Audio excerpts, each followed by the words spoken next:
Hello, welcome to Quackalope. Thank you for joining me. Today, I get the pleasure to bring you a full review, our Right For You, Wrong For You series on Fort, a brand new game coming from Leader Games. Now, this is a 2 to 4 player deck building and hand management game. And don't let the small size deceive you.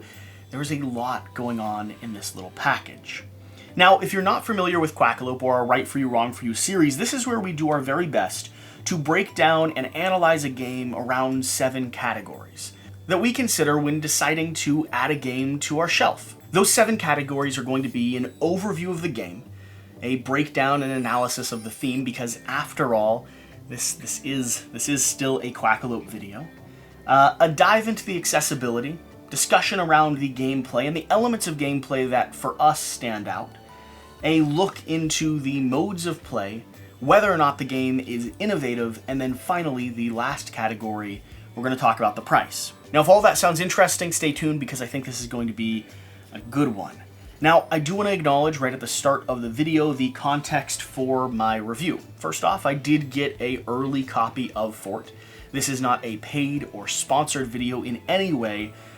We are just massive fans of Leader Games here on the channel, so there is a degree of that. In fact, a lot of my audience probably found me through or along the lines of root coverage or oath coverage or vast coverage. And so part of what I'm going to be talking to when it comes to Fort is how does this game integrate to, and does it mix into the Leader Games lineup? Does this game hold true to its predecessors? So that is the context for how we are breaking this down. And I think we should go ahead and get started. Now, I'll start with an overview of Fort. Let's set the groundwork for what you're doing and go a little bit through the turns in the gameplay. Fort is going to be a deck building and hand management game, and right now I have it set up as if 4 people are playing the game, but like I said, it scales all the way from 2 to 4 players. The goal of the game, or your win condition, is going to be designed around building your deck or your hand of cards in a way that makes it as efficient as possible for you to gather resources and score victory points. Victory points is going to be the kind of end win condition of this game. And there's going to be elements of this game that are familiar to those of you that know what a deck building or hand management style game is. You're going to be drafting cards from a marketplace, slowly weeding out and developing your deck so that every hand you're able to play and utilize the abilities on your cards and get the maximum effect or result, whether that is generating a pile of pizza, a whole lot of toys, or just converting those resources into your fort level or your victory points. Everything you do and everything you try to do as efficiently as possible will be leading towards endgame. But the fascinating thing about Fort as a game within that genre is that, as you can see from the top here, every player's board has a space called the yard. This is a location where you're playing down the rest of your hand. After your turn is resolved and you've utilized your cards, or the cards that you're able to, everything else is going to enter a space called the yard. This is a public marketplace where other players can draft cards from. And this is where the hand management part of the game really starts to shine through. Deck building means that you're constructing this deck, making it as efficient and precise as possible towards whatever your objectives are. Hand management comes into play when you're deciding what cards you want to play on your turn from your hand and what cards you want to leave up here in the marketplace for others to potentially draft or steal from you. There's a give and take. There's a chance of losing something that you really wanted to hold on to and utilize throughout the rest of the game, but then there's also the chance of just tempting people with cards that you have no intention to use, weeding out cards from your deck and really getting into a fine working machine. That's the push-pull, that's the give and take. Now, let me go ahead and give you a quick breakdown of everything we have in front of us so you have a sense, or at least a very quick sense, of what you're looking at. There's a score track up here with a red 25. There are going to be 3 different ways to trigger end game for this game. First person to hit or cross 25 will be 1 trigger of end game. First person to get to level 5 fort, which is down here on the bottom row. And this is going to cost resources to upgrade, but also score you a lot of victory points and unlock some special abilities as you gain levels. First person to hit level 5 will trigger endgame, or if this park deck ends up completely exhausted, meaning there's no more cards to draw, that'll also potentially score endgame. And then you'll calculate victory points and determine who ended up being the most efficient and proficient with their cards. So that's the victory point track up here. You have the park, which is the open marketplace that is always cycling for all players. You have some made-up rules and some endgame kind of victory conditions or special abilities. These are going to be hidden objectives or hidden victory points that you can build towards. And then you have your player boards here. Now, like I said, I have 4 player boards set up. Each one has a deck. Each one has a few cards up here in the yard, first player token, and a few cards over in the lookout. The lookout is a place where those cards are no longer in your hand. Instead, you're storing them and just using the iconography in the top left corner to trigger or chain special abilities. Down here on our player boards, which are, by the way, dual layered and really nice. I think I'm allowed to say that. The production quality on this game across the board is incredible, especially when we get to the price point. Whatever the case, up here in the top corner, you're going to see your stuff. That is resource storage. You have a backpack as well. That's where you can carry some extra items, some extra pizzas and some extra toys, but it's a little bit harder because you can't fit quite as much in there. You also have your fort level. Like I said, this will be a end game push. This will also be a way to score a massive amount of victory points. Pretty simple conversion down here. You're going to be paying pizzas and toys at a increasing amount in order to upgrade your fort level as you go. And then tying directly to the leader games-ish of this game, we're going to have our turn summary here in the middle. Similar to all the other leader games titles when it comes to the way they approach and teach you and walk you through the turn of the game, this turn summary will break down the actions or all of the actions and steps you take on your turn, really making this game incredibly accessible and easy to follow when it comes to your play. So let me go ahead and run through that, and then that'll be the overview to this game, and we'll swing on to theme, where I'm going to get to read some flavor text. So here with the turn summary. You're going to start by discarding your yard. That means that anything you had in the public marketplace that hasn't been drafted by other players will be discarded, back into your pile, ready to be shuffled back around and drawn back up by you. Then you will play 1 card from your hand. So if I had 5 cards drawn up into my hand here, I would select 1 and play it out here in front of everyone so they could all see. Then you will decide to take a public or private action. Now, this is a really interesting part of this game.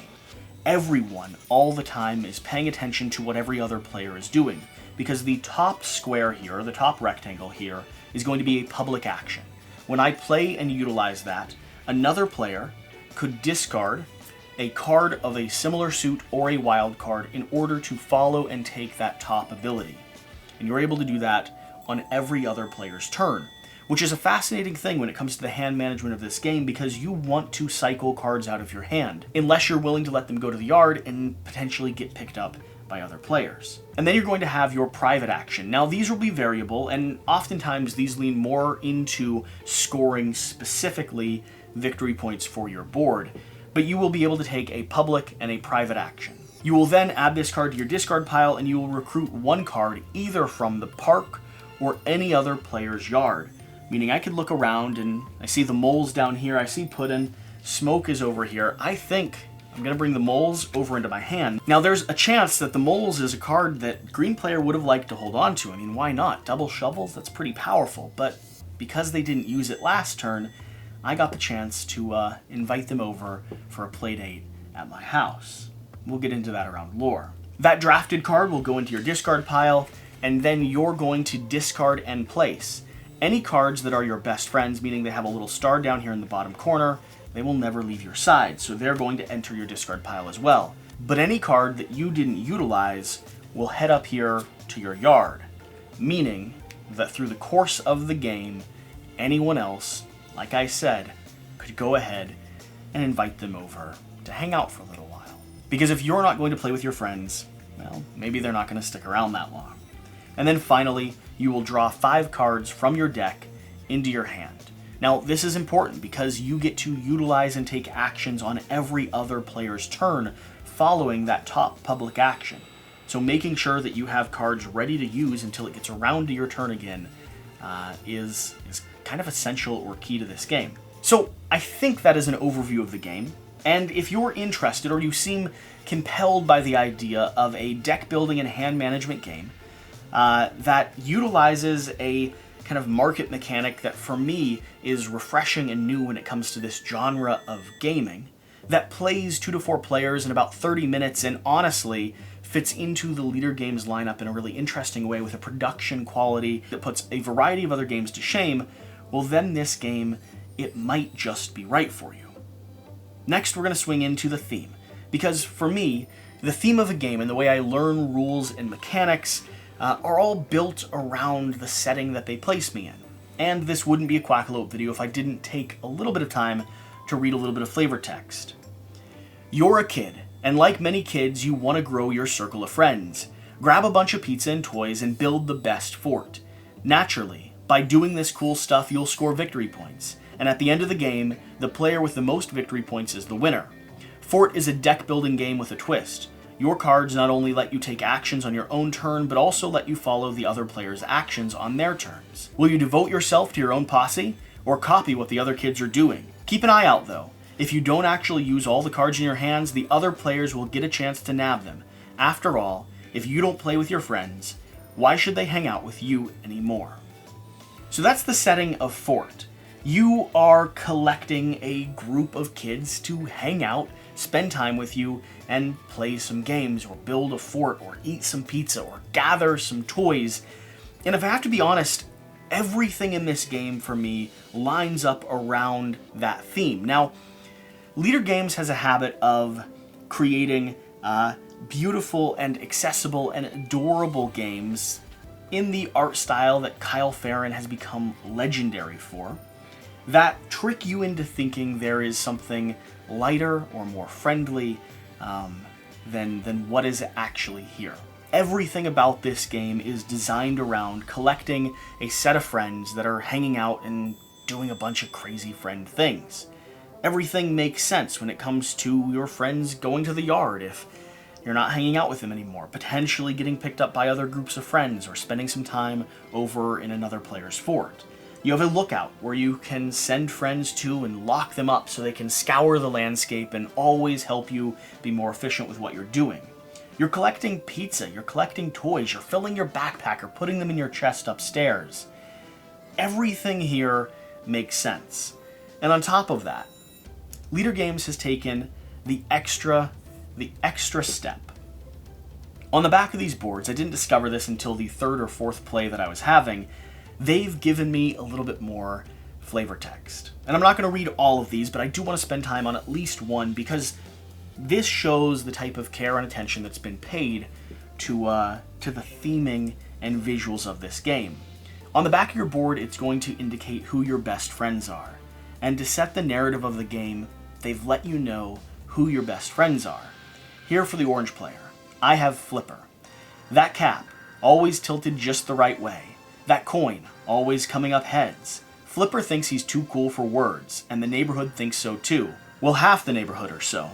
His coin is pure 30-karat gold, and he'll tell you, so convinced of it, you'll just about believe him. And then I also have Bitsy. Bitsy is also one of my best friends. Bitsy, well, is Bitsy. When Bitsy talks, you listen. What Bitsy wants, she makes. Part mad genius, part force of nature, Bitsy is the newest kid on the block, but the quickest to make an impression. Keep an eye out.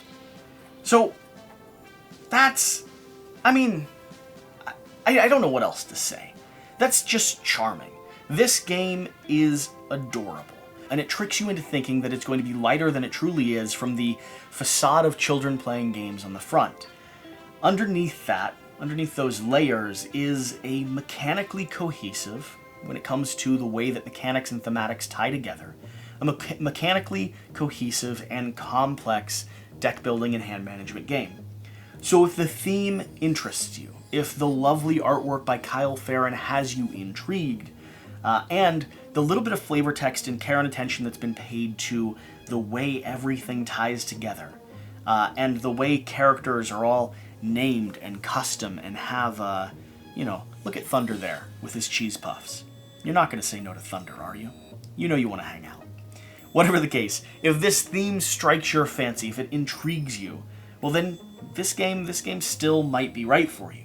From here I want to talk about the accessibility of this game, and this is where some of my first criticisms are going to appear.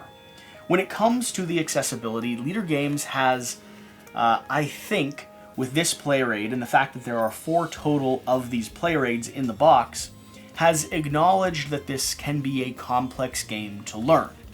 The iconography specifically has some intricacy and complexity to it that when you're solving the math equations on the top of these cards, and yes, I do mean math equations, it really can be a little confusing, and you're going to need to reference these player cards the first few times you play.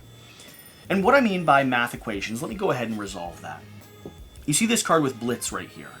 Blitz has a system where it's saying, parentheses, destroy a card, then gather a resource. You have to complete that because it's in the parentheses, times or by the number of squirt guns you have involved in this play.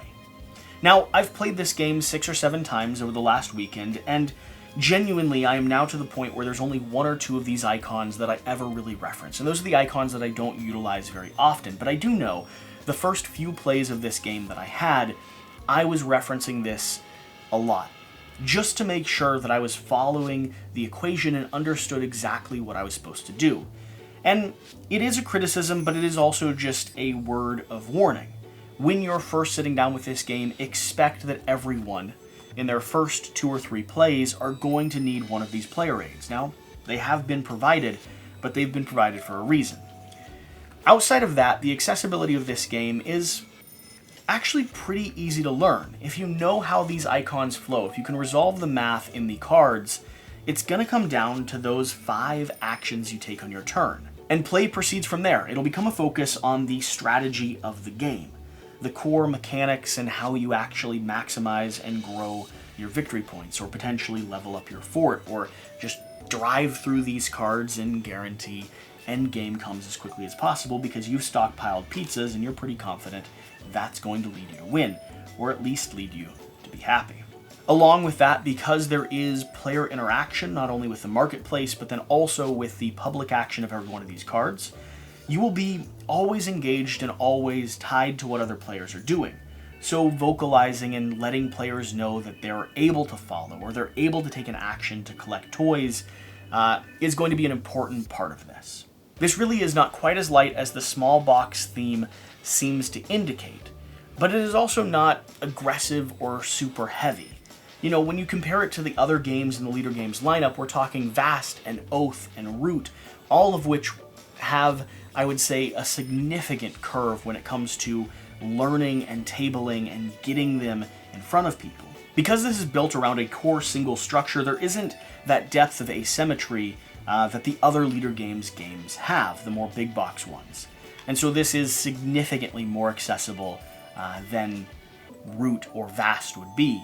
In fact, I would say that the scalability, for those of you that are familiar with the Leader Games lineup, this would be equivalent to learning a single faction in any of those games, but by no means balancing or learning all of the factions that exist in those other titles.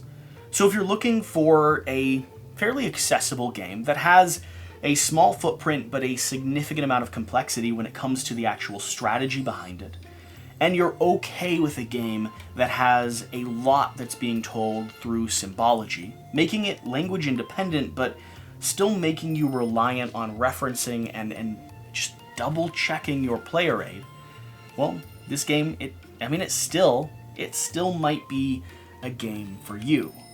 From here, I want to talk about the gameplay. And again, we've already given an overview, and I've already broken down some of the things that I find interesting. So in this section, I just want to highlight 1 or 2 elements that might make this game right for you or wrong for you. For me, the most salient part or the most unique part of this game is going to be that yard marketplace. And I've already dipped into this just a bit, but the interaction between players, the fact that you're always trying to decide what you're willing to give up versus what you need to play immediately to complete your objective, that push and pull is constant and feels good, especially at player counts of 3 or 4. There is a lot of movement between these other boards, and so the park it does exhaust, but not as fast as you would think. Oftentimes, you're trading and pulling and negotiating what cards you're keeping in your hand, or whether you play your best friend card and sacrifice all your other cards to potentially be recruited or stolen from you throughout the course of the game. That interaction is rewarding, and I find consistently interesting. But one thing to make a note of, if you are familiar with classic deck building games where you're able to construct and refine a perfect system, this combination of hand management does make it so that your perfect system could be disrupted if you draw up a hand of cards that requires you to potentially sacrifice Icky and Sticky. And you needed that glue to complete the perfect move on the next turn. You're not able to control every single element of this game. You're going to be losing friends. You're going to be losing friends that you had thought you'd built a really good relationship with.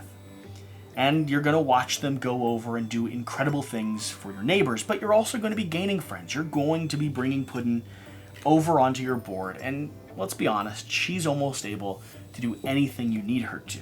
So that push-pull, that give-take, that interaction between players is constant and salient. If you enjoy or are intrigued by that, open marketplace, could be right for you. But if you want a deck builder where you feel like you can follow a path and perfectly build your set of cards, if you're intimidated by the fact that other players might get to take cards out of your game plan, well, it's something to consider. The other element that I want to point out is going to be the way that you actually drive win condition.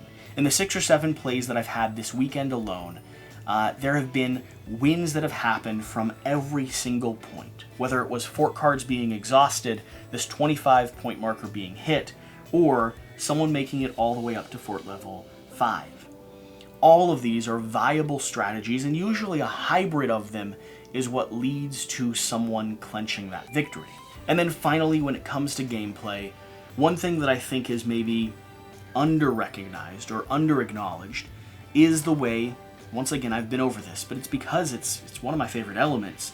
Everyone is always involved in the game. In a 20 or 30-minute game, there is absolutely no downtime. You're always looking at your new set of cards. You're always trying to determine what is the best to play or sacrifice now. Should I follow the top public action of another player? How do I keep pace, build my ranks, upgrade my fort, gain my resources, and still have what I need to play when it gets to my turn, and on top of that, not give cards that I really want to hold on to my opponents, or not give cards to my opponents that I think they really want. So those are the 3 elements of gameplay that I wanted to highlight. The interaction in the marketplace here, the way that you drive win condition, and the fact that, in my experience, there are a lot of viable paths to victory. And then finally, the fact that in a 20 or 30-minute game, you are never disengaged. There is always something for you to be doing or a question for you to be asking yourself. If that sounds like a good time, if those elements of gameplay, the things that for me make this game so special, sound interesting to you, well, I mean, it still might be right for you. You're watching to this point, so you might as well continue. From here, let's go ahead and talk about the modes of play. This is a 2 to 4 player game, and personally, I think the sweet spot is going to be 3 players, and I have reasons that I can dive into around that. Now, 2 and 4 players, they hold up well. They're interesting and dynamic games, but at 2 players, the interaction between hands, this public market, usually isn't quite as rich as I'd want it to be. Oftentimes I found that I was drawing up from the park location, and our hands became full enough throughout the course of gameplay that it was hard to build a cohesive or consistent strategy. In fact, one of the most effective strategies that I saw in a 2-player game was one that pruned and got rid of cards from your hand instead of adding to it. So you were able to buff, swell your ranks, and then cycle out as many cards as you could to score some additional victory points. And now I don't know what that says about you or the way that you treat your friends, but it was effective. At a 4-player game, I find that this public deck usually cycles a little bit quicker than I would like. I also find that the marketplace shifts and adjusts, and it's harder to get a hold on your strategy. So, for me, like I said, this is and really shines at 3 players, that is going to be hands down my favorite player count. The reason being is that there's enough people and enough marketplaces that you can interact with them. You can take cards from them, that you can take those public actions throughout the course of the game. But you're not reliant on one other player or one other player's strategy in order to follow along or continue progressing. Now, would I play it at any player count? Absolutely. But the reality is, if I have 3 people over, that's really when I'm going to be trying to pull Fort off the shelf. If I have 2, there's a lot of other 2-player games that I think are fairly competitive when it comes to this space, deck building and hand management. And when it comes to 4, I'm probably going to be trying to convince those people to play Root with me, because that is still in my top 5 game. Probably, I mean, I'm willing to venture to say that it is probably in my top 3 games of all time. So that's going to be the modes of play. If you're looking for a game that plays 2 to 4, but for me is best at 3 players, or the elements that I pointed out at a 4-player or 2-player player count really don't bother you or don't seem like problems when it comes to how you play and enjoy games, well then Fort, it may still be right for you. From here, let's talk about innovation, which is always an interesting conversation or interesting discussion to have, because I only have my own personal context to gauge and judge innovation by. It is really hard to truly know if something is brand new or innovative. All I can do is talk towards what it does on my shelf or in my own personal collection. When it comes to Fort, I do know that this game is following a predecessor. SPQF is the game that set the stage for what Fort does. And so, in terms of innovation, with that context in mind, Fort is a re-implementation of another older special game. One that maybe didn't grow to fame like Fort might in the hands of Leader. However, if I talk about both of those games as a whole and talk about the way that Fort integrates into my shelf, I do not have another game that balances hand management and deck building in this same way.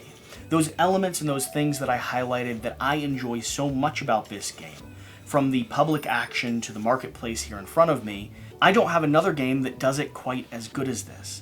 And now, I haven't played every game that uses those mechanics. These are mechanics that kind of exist in the board gaming space pretty consistently. And I know there are some comparisons of older classics that have public and private action places. And I do know that there's probably some other games that implement open marketplaces. But for me, in my context, I do not currently have any games that fill the same gap that Fort does. So, that being said, when it comes to innovation, I am not entirely sure if Fort, or if its predecessor, SPQF, are or were innovative. However, I do think that implementation of these mechanics does something unique within my own personal collection. And I also think that the way that Leader Games has adapted or developed and taken that older game and re-implemented it into this system is genuinely unique and admirable. I love the way that the card play and mechanics of this game integrate so nicely with the theme. I love the artwork. I've always been a fan of Kyle, and just the way that he brings the table presence here. And finally, the production quality and the value that you're getting when it comes to this implementation of the game makes it something that is easy and accessible and fun to get out onto the table. So innovative? I'm not sure. Does it matter? I don't think it does. For me, Fort does something in my collection that nothing else quite does, or quite does as well. With that being said, we're almost to the end of this video.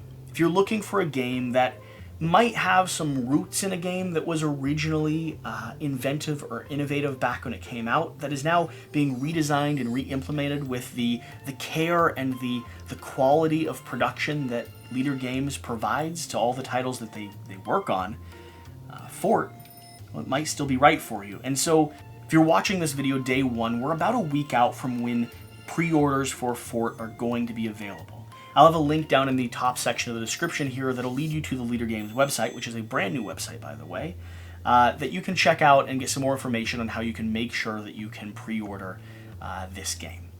That being said, the price point for Fort is going to be right at $30.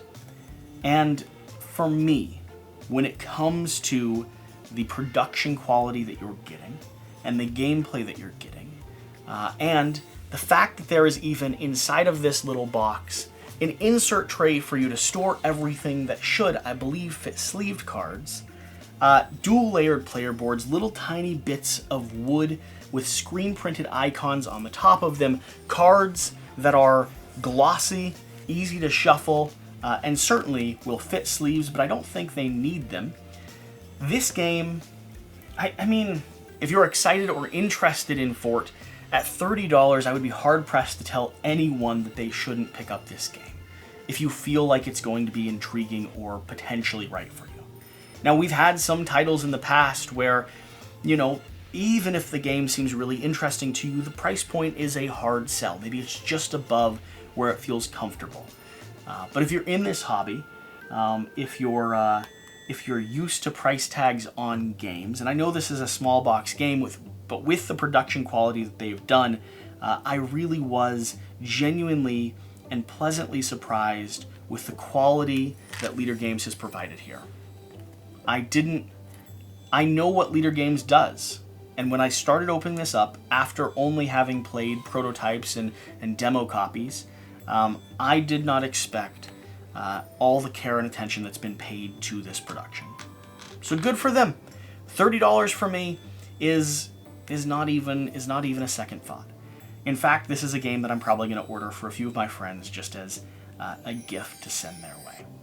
But you have to make your own determining factor around that. I think this is a lot of value in a tight little box, but your budget, your price point, and your own personal gaming shelf is, at the end of the day, something that you will need to determine for yourself.